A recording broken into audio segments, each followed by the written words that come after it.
পাকিস্তান সিরিজে বাংলাদেশের অর্জন দুর্দান্ত বোলিং ও তানজিদ তামিম ৩ ম্যাচেই পাকিস্তানকে অল আউট করেছেন তাসকিন, মুস্তাফিজ, নাহিদ রানারা।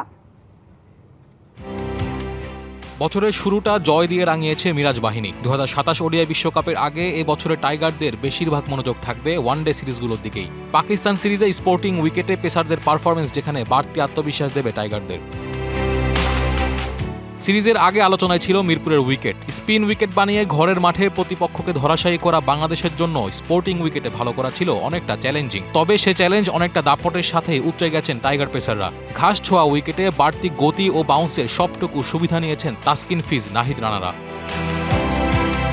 3 ম্যাচেই পাকিস্তানের সবগুলো উইকেট তুলে নিতে সক্ষম হয়েছে টাইগারদের বোলিং ডিপার্টমেন্ট। 30টি উইকেটের মধ্যে 19টি উইকেটই পেয়েছেন পেসাররা। সিরিজে সর্বাধিক 8টি উইকেট পেয়েছেন নাহিদ রানা। ঘরের বাইরের সিরিজগুলোয় একাদশ সাজাতে যা অনেকটা সাহায্য করবে নির্বাচকদের। ওপেনিংয়ে স্থির ব্যাটারদের ঘাটতি বরাবরই ছিল টাইগারদের। সে জায়গায় আশার আলো দেখিয়েছেন তানজিদ তামিম। প্রথম ম্যাচে 67 ও তৃতীয় ম্যাচে 107 রানের ইনিংস খেলেছেন, গড়ে 100-র বেশি স্ট্রাইক রেটে। বাংলাদেশের ওপেনিংয়ের ঘাটতি পূরণে ভবিষ্যতে দলের ভরসা জায়গা হয়ে উঠতে পারেন তানজিদ।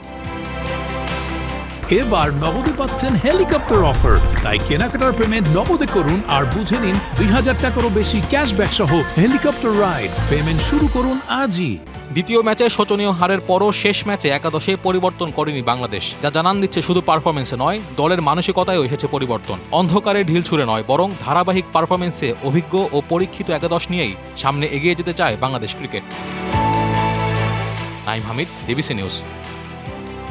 ডিবিসি সংবাদে ছিল এখনকার মতন। ডিবিসি নিউজের সঙ্গে থাকুন।